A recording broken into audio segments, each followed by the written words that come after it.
प्रिय छात्रों, हमारा टॉपिक चल रहा था टेंसेस और टेंसेस यानी correct form of the verb, क्रिया का सही रूप भरना। आप सभी को पता है कि बोर्ड एग्ज़ाम में क्रिया का सही रूप भरवाने के लिए 4 क्वेश्चन दिए हुए होते हैं, जिनके ब्रैकेट में हमारे लिए मेन वर्ब दी हुई होती है और हमें अपने सेंटेंस में टेंस की पहचान करके क्रिया का सही रूप भरना होता है। कल की क्लास में मैंने आप लोगों को बताया था कि किस तरीके से और कुछ नियम लिखाए थे कि हमें यदि इस प्रकार से जो मैंने शब्द पहचान के लिए बताए थे उनमें से कोई भी शब्द दिखाई दे तो हमें उसके आधार पर कौन सी हेल्पिंग वर्ब और मेन वर्ब का प्रयोग करना है। तो उसी कड़ी को आगे बढ़ाते हुए आज मैंने कल की वीडियो में आपको बता भी दिया था कि अभी मैंने आपको प्रेजेंट इंडेफिनिट से लेकर के फ्यूचर परफेक्ट कंटिन्यूअस तक, अर्थात अपने जो टेंस होते हैं आप सभी को पता है 3 होते हैं, 3 प्रकार के टेंस होते हैं, प्रेजेंट, पास्ट और फ्यूचर। प्रत्येक टेंस के 4 उपभाग माने गए हैं अर्थात 4 उपभाग होते हैं। पहला इंडेफिनिट, दूसरा कंटिन्यूअस, तीसरा परफेक्ट और चौथा परफेक्ट कंटिन्यूअस, यानी 4 प्रेजेंट के, 4 पास्ट के और 4 फ्यूचर के। इस हिसाब से कुल मिलाकर के 12 टेंसेस जो हैं हमारे, उनके बारे में मैं इससे पहली बारी जो मेरी पहली वाली वीडियो थी उनमें मैं बता चुका हूं।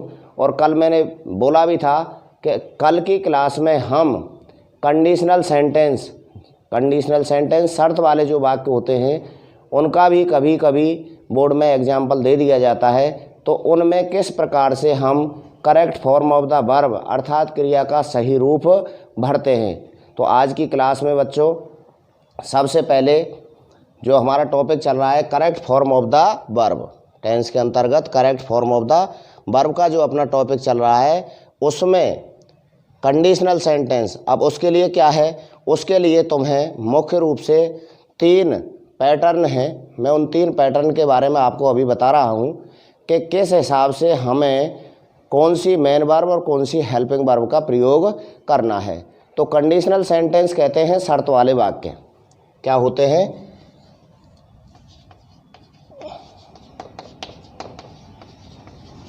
कंडीशनल सेंटेंसेज, शर्त वाले वाक्य।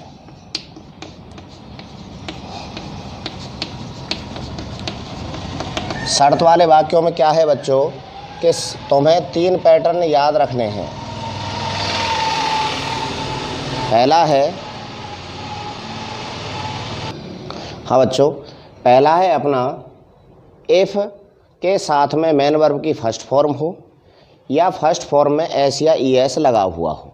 ठीक है, 2 सेंटेंस आए जुड़े हुए और इफ़ से जुड़ रहे हैं या वाक्य के प्रारंभ में इफ़ आया है और इफ़ के साथ में मेन वर्ब की फर्स्ट फॉर्म या फर्स्ट फॉर्म में एस या ई एस लगा हुआ आता है, तो हमें अगले जो वाक्य है उसमें will, shell plus main verb की फर्स्ट फॉर्म का प्रयोग करना है। अच्छा, इसका उल्टा भी दे सकता है कि मान लीजिए पहले वाक्य में हमारे लिए ब्लैंक दे करके और ब्रैकेट में वर्ब दे दी और दूसरे सेंटेंस में विल, शैल के साथ मेन वर्ब की फर्स्ट फॉर्म दे दी, तो हमें पहले वाले वाक्य में मेन वर्ब की फर्स्ट फॉर्म या फर्स्ट फॉर्म के साथ एस या ई एस लगा करके भरना है। इसके लिए क्या है कि भाई कहाँ मेन वर्ब आती है और कहाँ मेन वर्ब की फर्स्ट फॉर्म आती है और कहाँ पर उसके साथ एस या ई एस लगता है। तो इसके लिए मैं आपको पहले जो वीडियोज थे उनमें बता चुका हूँ कि अपना जो सब्जेक्ट होता है, यदि अपना सब्जेक्ट जो सेंटेंस में आया है सिंगुलर नंबर है तो उसके साथ में मेन वर्ब की फर्स्ट फॉर्म में एस या ई एस लगाते हैं। यदि हमारा आया हुआ सब्जेक्ट जो सेंटेंस में आया है वो प्लूरल नंबर है तो हमें केवल मेन वर्ब की फर्स्ट फॉर्म का प्रयोग करना है, अर्थात मेन वर्ब की फर्स्ट फॉर्म को ही लिखना है। जैसे देखिए, तब इसका मतलब क्या हुआ आप नोट कीजिए। यदि 2 वाक्य दिए हुए हों और कोई सा भी एफ से प्रारंभ हो रहा हो, एफ से प्रारंभ हो रहा हो, एफ के बाद वाले वाक्य में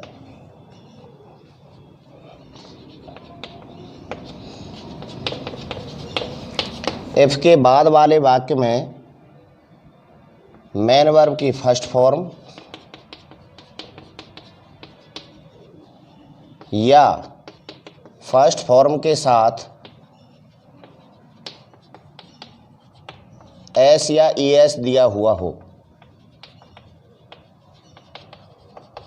तो अगले सेंटेंस में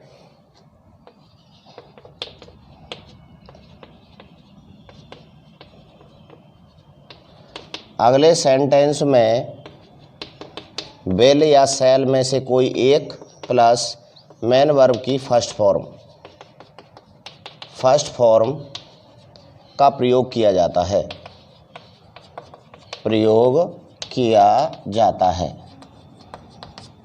ठीक है बच्चों, ये हमें याद रखना है। पैटर्न लिख दिया मैंने पहले, एफ प्लस मेन वर्ब की फर्स्ट फॉर्म या फर्स्ट फॉर्म के साथ एस या ईएस आया है, तो हमें क्या करना है, will shall plus main verb की फर्स्ट फॉर्म का प्रयोग करना है। यदि मान लीजिए अगले सेंटेंस में ब्लैंक है और पीछे के में बेल या सेल प्लस मेन वर्ब की फर्स्ट फॉर्म दे रखी है, तो अगले वाले सेंटेंस में मेन वर्ब की फर्स्ट फॉर्म या फर्स्ट फॉर्म के साथ एस या ईएस लगा करके लिखा जाता है। जैसे देखिए एग्जाम्पल के तौर पे, जैसे देखिए इफ रेन्स टुडे, यदि आज बरसात होती है, ये शर्त हो गई। इफ रेन्स टुडे, यदि बरसात होती है, द पीकॉक विल डांस, और ब्रैकेट में हमारे लिए वर्ब आई थी डांस।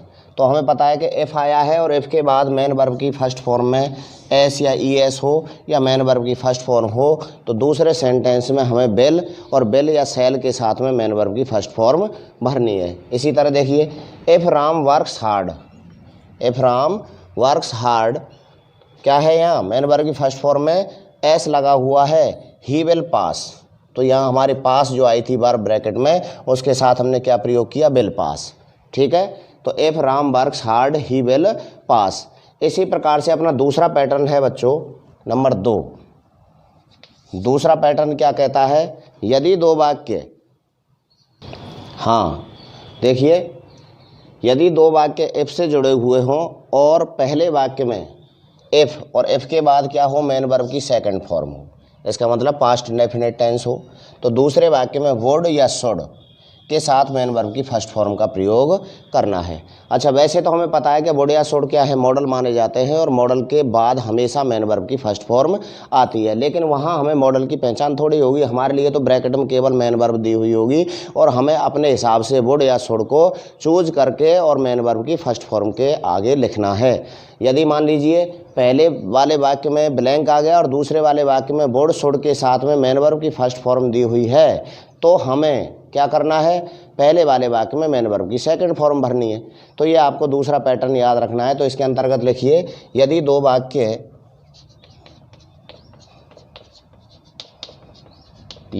वाक्य इफ से जुड़े हुए हों, इफ से जुड़े हुए हों तथा पहले वाक्य में मेन वर्ब की सेकंड फॉर्म, मेन वर्ब की सेकंड फॉर्म से तात्पर्य पास्ट इंडेफिनिट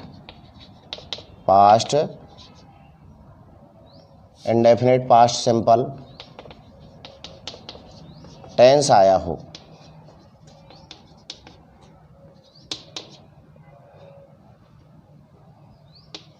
हो तो दूसरे वाक्य में वुड या शुड प्लस मेन वर्ब की फर्स्ट फॉर्म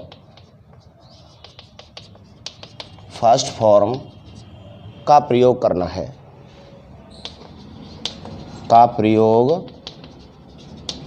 करना है। जैसे देखिए एग्जाम्पल, देखिए if Sachin went to Agra, if Sachin went to Agra, पहले सेंटेंस पहला किससे जुड़ा हुआ है, इफ से। और एफ के बाद मेन वर्ब की सेकंड फॉर्म यानी पास्ट इंडेफिनिट टेंस आया है to Agra, he would see the Taj, तो ब्रैकेट में थी सी और हमने क्या भरा फिर वुड के साथ में मेन वर्ब की फर्स्ट फॉर्म। यदि मान लीजिए यहाँ ब्लैंक होता और हमारे लिए ब्रैकेट में होता go, if Sachin blank to Agra he would see the Taj होता, तो हमें इसके आधार पे पहचान करके अगले वाले सेंटेंस में क्या करना था, पास्ट इंडेफिनिट टेंस भरना था, अर्थात मेन वर्ब की सेकंड फॉर्म आनी थी, क्या, वेंट। इसी तरीके से देखिए if I broke the rules of traffic, broke तोड़ना, if I broke the rules of traffic I should fill the charge, यदि मैंने जो हमारे यातायात के नियम हैं उनको तोड़ा तो मुझे क्या करना पड़ेगा, उसका फाइन भरना पड़ेगा। तो क्या है यहाँ भी देखो broke second form past indefinite और दूसरी तरफ शुड प्लस फिल, ठीक है, शुड के साथ मेन वर्ब की फर्स्ट फॉर्म। और देखिए example, if Mohan worked hard, worked past indefinite, he would get good marks, get first form किसके साथ, वुड के साथ में। तो अब आ गया होगा आपकी समझ में। यदि बच्चों हमारे दो सेंटेंस दिए हुए हैं, कंडीशनल सेंटेंस हैं, शर्त वाले वाक्य जो इफ से जुड़े हुए आते हैं, यदि इफ से जुड़े हुए दो वाक्य आते हैं तो उसमें मैंने दो पैटर्न बता दिए। पहला बता दिया इफ के साथ यदि मान लीजिए मेन वर्ब की फर्स्ट फॉर्म आती है या फर्स्ट फॉर्म के साथ एस या ईएस आता है तो हमें अगले वाले सेंटेंस में विल या सेल के साथ मेन वर्ब की फर्स्ट फॉर्म भरनी है, ठीक है। उल्टा आता है, मान लीजिए विल या सेल के साथ फर्स्ट फॉर्म दी हुई है और आगे वाक्य कंडीशनल इफ से जुड़ा हुआ है तो हमें पहले वाले वाक्य में मेन वर्ब की फर्स्ट फॉर्म भरनी है या फर्स्ट फॉर्म के साथ एस या ईएस भरना है, ठीक है। दूसरा पैटर्न था हमारा, यदि दो वाक्य दिए हुए हैं इफ से जुड़े हुए हैं और पहले वाले वाक्य में इफ के बाद यदि पास्ट इंडेफिनिट टेंस अर्थात मेन वर्ब की सेकंड फॉर्म दी हुई हो, क्या दी हुई हो, मेन वर्ब की सेकंड फॉर्म दी हुई हो, तो दूसरे वाक्य में हमें वुड या शुड के साथ मेन वर्ब की फर्स्ट फॉर्म का प्रयोग करना है। यदि इसका उल्टा आता है, मान लीजिए पहले वाले सेंटेंस में ब्लैंक दिया हुआ है और दूसरे वाले सेंटेंस में हमारे लिए वुड या शुड के साथ मेन वर्ब की फर्स्ट फॉर्म दी हुई है, तो हमें हमारा पैटर्न नंबर 2 काम में लेना है, अर्थात वुड शुड के साथ फर्स्ट फॉर्म आई है तो अगले वाले टेंस में हमें पास्ट इंडेफिनिट अर्थात मेन वर्ब की सेकंड फॉर्म का प्रयोग करना है। इसी तरीके से बच्चों तीसरा है, अपना तीसरा पैटर्न क्या कहता है, हाँ बच्चों देखो क्या है, if plus had plus verb की थर्ड फॉर्म। यदि कंडीशनल सेंटेंस हो, इफ से जुड़ा हुआ हो और उसमें कौन सा थर्ड पैटर्न वाला फॉर्मूला अर्थात पहचान दी हुई हो, इफ के साथ हैड प्लस वर्ब की थर्ड फॉर्म आई हो तो दूसरे सेंटेंस में हमें वुड हैव या शुड हैव में से कोई एक के साथ मेन वर्ब की थर्ड फॉर्म का प्रयोग करना है। यदि इसका विपरीत आता है, मान लीजिए पहले सेंटेंस में ब्लैंक दिया हुआ है और दूसरे सेंटेंस में वुड हैव या शुड हैव के साथ मेन वर्ब की थर्ड फॉर्म दी हुई है तो पहले वाले में हमें हैड प्लस वर्ब की थर्ड फॉर्म का प्रयोग करना है। तो इसके अंतर्गत लिखिए, यदि दो वाक्य इफ से जुड़े हुए हों, इफ से जुड़े हुए हों और इफ के बाद हैड प्लस वर्ब की थर्ड फॉर्म दी हुई हो तो अगले वाक्य में वुड हैव या शुड हैव में से कोई एक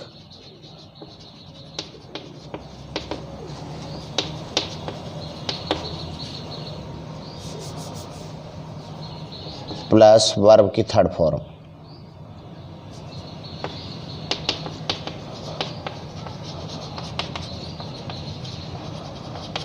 का प्रयोग किया जाता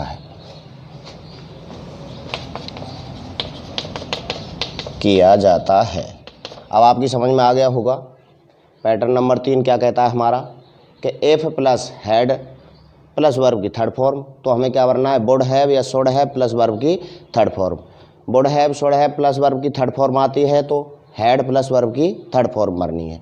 अर्थात यदि दो वाक्य इफ से जुड़े हुए हों और इफ के बाद वाले वाक्य में पास्ट परफेक्ट टेंस यानी हैड प्लस मेन वर्ब की थर्ड फॉर्म दी हुई हो तो हमें अगले जो वाक्य है उसमें वुड हैव या शुड हैव में से कोई एक लेकर के उसके साथ मेन वर्ब की थर्ड फॉर्म का प्रयोग करना है। जैसे देखिए एग्जाम्पल के तौर पे, इफ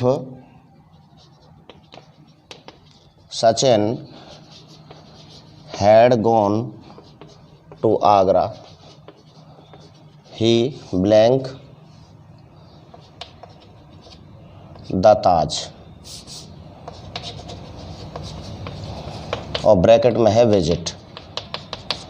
ठीक है बच्चों, if Sachin had gone to Agra, पहली कंडीशन क्या है, क्या दे रखा है, इफ, और दूसरी हैड प्लस मेन वर्ब की थर्ड फॉर्म क्या है, यहाँ हैड प्लस वर्ब की थर्ड फॉर्म है। तो हमें क्या करना है, वुड हैव या शुड हैव के साथ मेन वर्ब की थर्ड फॉर्म काम में लेनी है। तो देखिए क्या दिया हुआ है, विजिट, ही के साथ में would have visited, would have visited the Taj. ठीक है, और देखिए if Radha had sung a song she blank in the party, bracket में है डांस। क्या आएगा, यहाँ क्या है, इफ है, हैड है, थर्ड फॉर्म है। ठीक है, तो वुड हैव या शुड हैव, वुड हैव या शुड हैव के साथ मेन वर्ब की थर्ड फॉर्म, तो सी के साथ क्या आएगा, वुड, क्या आएगा बच्चों, would have danced, third form, in the party. ठीक है, अब आपकी समझ में तीनों जो कंडीशन हैं, कंडीशनल सेंटेंस हैं, तीनों के पैटर्न मैंने आपको बता दिए। पहला है खुली, ओपन कंडीशन, खुली हुई शर्त, प्रेजेंट टेंस के साथ में, समझ गए। एफ के साथ में प्रेजेंट इंडेफिनिट टेंस आता है, तो हमें अगले वाले में फ्यूचर इंडेफिनिट विल या शैल के साथ मेन वर्ब की फर्स्ट फॉर्म का प्रयोग करना है। यदि मैं वहाँ जाता हूँ तो मैं ऐसा करूँगा, खुली हुई शर्त है, मैं वहाँ जाऊँगा तो ऐसा करूँगा। ठीक है, दूसरी है इफ़ के साथ में यदि मेन वर्ब की सेकंड फॉर्म दी हुई हो, पास्ट टेंस दिया हुआ हो, क्या दिया हुआ हो बच्चों, पास्ट टेंस दिया हुआ हो, तो हमें दूसरे में क्या करना है, वुड या शुड के साथ मेन वर्ब की फर्स्ट फॉर्म का प्रयोग करना है। ठीक है, अच्छा, उससे अगला तीसरा पैटर्न क्या था, यदि दो वाक्य इफ से जुड़े हुए हैं और पहले वाक्य में इफ के बाद हैड प्लस थर्ड फॉर्म अर्थात पास्ट परफेक्ट टेंस दिया हुआ है, तो हमें अगले जो वाक्य है जिसमें हमारे लिए correct form of the verb अर्थात क्रिया का सही रूप भरना है, उसमें वुड हैव या शुड हैव में से कोई एक और मेन वर्ब की थर्ड फॉर्म का प्रयोग होता है। तो ये आपको याद रखने, और जैसे कि मैं और एग्जांपल बताऊं आपके लिए, देखिए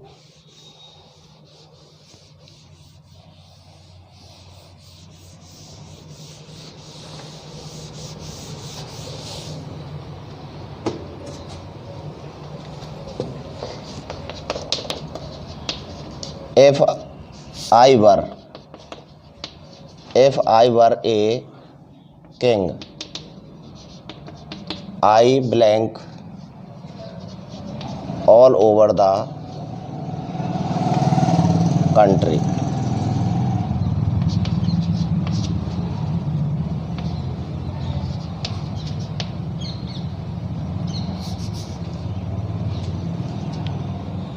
Rolled. देखो, if I were a king, यदि मैं एक राजा होता, I would roll all over the country, तो मैं पूरे देश पर शासन करता।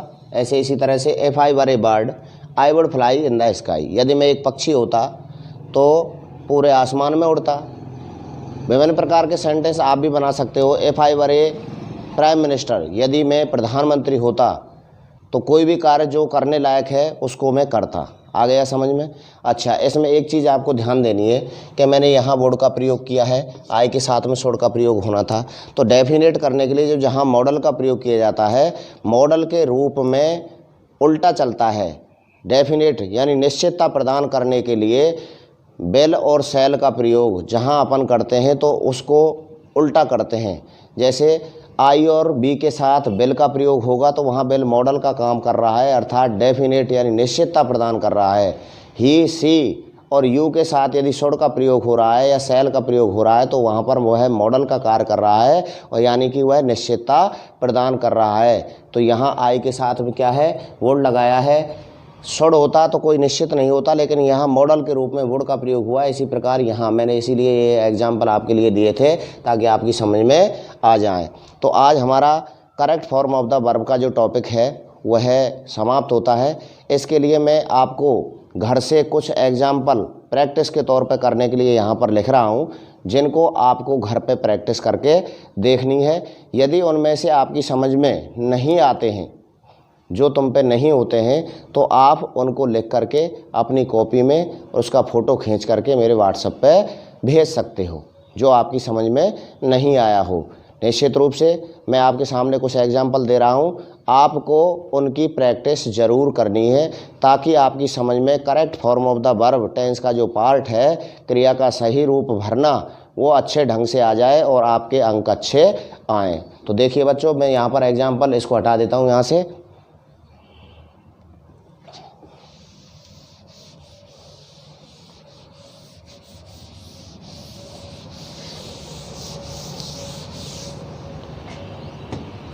एग्जाम्पल नंबर 1 पहला नोट कीजिए आप। हाँ बच्चों, देखिए मैंने कुछ एग्जाम्पल आपके लिए यहाँ लिखे हैं प्रैक्टिस के लिए। पहला है he went home after we blanks, bracket में वर्ब दी हुई है फिनिश अवर होमवर्क, ठीक है। दूसरा है ही ब्लैंक्स, ब्रैकेट में वर्ब है come to see me every day last week, ठीक है। By the next month I blanks दिया हुआ है, ब्रैकेट में वर्ब दी हुई है बाई, ठीक है बच्चों। A new bike. अगला है चौथा दे, खाली स्थान है, ब्रैकेट में वर्ब है finish the work when the teacher entered the class. अगला है एन ऑनेस्ट पर्सन ऑलवेज, खाली स्थान, ब्रैकेट में वर्ब है स्पीक द ट्रुथ, ठीक है। उससे अगला है you had better blanks, bracket में वर्ब है गो टू योर होम। उससे अगला है लास्ट नाइट आई, खाली स्थान दिया हुआ है, ब्रैकेट में वर्ब है feel pain in my stomach, ठीक है बच्चों। कोई भी शब्द यदि समझ में नहीं आ रहा हो तो इसलिए मैं इनको आपको दोबारा से पढ़ के बता रहा हूँ। आई ब्लैंक्स दिया हुआ है, ब्रैकेट में है watch a very interesting film now, ठीक है। अगला है सी, खाली स्थान, वर्ब है राइट 20 प्लेज सो फार। और लास्ट का है every winter our school blanks, bracket में वर्ब है गो ऑन ए ट्रिप, ठीक है। तो ये मैंने आपके लिए 10 एग्जाम्पल दिए हैं जिनकी प्रैक्टिस आपको अपनी नोटबुक में करनी है। इससे आपको पता लग जाएगा कि आपने जो मैंने आपको नियम लिखाए थे उनके आधार पर इनमें पहचान के कुछ शब्द हैं या नहीं हैं। इसके बाद में और आपके लिए प्रैक्टिस करवाने के लिए बोर्ड पेपर्स के जो अब तक के क्वेश्चन आए हैं उनको और एक दिन सॉल्व करवाऊंगा अपनी आने वाली अगली क्लासेज में। तब तक आप जो मैंने आपके लिए पॉइंट नोट कराए हैं उनको बड़े अच्छे ढंग से याद करें और उनके आधार पर ही आप इनमें पहचान देख करके जो मैंने 10 एग्जाम्पल्स आपके लिए दिए हुए हैं इनको बड़े आसानी से आप correct form of the verb अर्थात इनमें क्रिया का सही रूप भर सकते हो। Practice makes a man perfect, आप सभी जानते हो practice makes a man perfect अर्थात अभ्यास ही मनुष्य को श्रेष्ठ बनाता है, पूरी तरह से पूर्ण करता है। और हिंदी में भी कहावत है बच्चों, आपने सुनी होगी, करत करत करत अभ्यास के जड़मत होत सुजान और रस्सी आवत जात पर सिल पर पड़त निशान। अर्थात जितना हम अभ्यास करते हैं, प्रैक्टिस करते हैं, उतनी ही हम किसी भी चीज़ का करें। मान लीजिए कोई गड्ढे खोदने वाला है, वो गड्ढे खोदने में अगर अभ्यास कर रहा है तो एक दिन वह बहुत उसकी कला अपने आप निखर करके सामने आती है। तो सबसे पहले ज़रूरत होती है प्रैक्टिस की। तो आप जितनी आपको क्लास पढ़ाई जाती है, इस वीडियो को देखने के बाद अपनी नोटबुक में इनका तुम्हें अभ्यास और करना है, प्रैक्टिस करनी है। बिना प्रैक्टिस के आप किसी भी टॉपिक को अच्छे ढंग से नहीं समझ पाओगे और ना ही अच्छे अंक ला पाओगे। तो सबसे पहले ज़रूरी जो बात है अपनी वो है प्रैक्टिस की। कोई भी टॉपिक चलता है, इंग्लिश का हो, चाहे साइंस का हो, चाहे मैथ का हो, किसी भी सब्जेक्ट में आपको जितना क्लास में पढ़ाया जाता है उसकी प्रैक्टिस आपको निश्चित रूप से करनी है। जो कोई भी चीज़ समझ में आपकी में नहीं आती है, आप उसको लिख करके सब्जेक्ट टीचर्स जो आपको ऑनलाइन क्लासेज में पढ़ा रहे हैं उनके व्हाट्सएप पर या कमेंट बॉक्स में कमेंट लिख करके आप पूछ सकते हो, उसका आपको तुरंत जवाब दिया जाएगा। तो अपनी पढ़ाई को सुचारू रूप से चालू रखिए, अच्छे ढंग से तैयारी कीजिए, घर पर रहिए, सुरक्षित रहिए और अपनी पढ़ाई को नियमित रूप से जारी रखते हुए। धन्यवाद।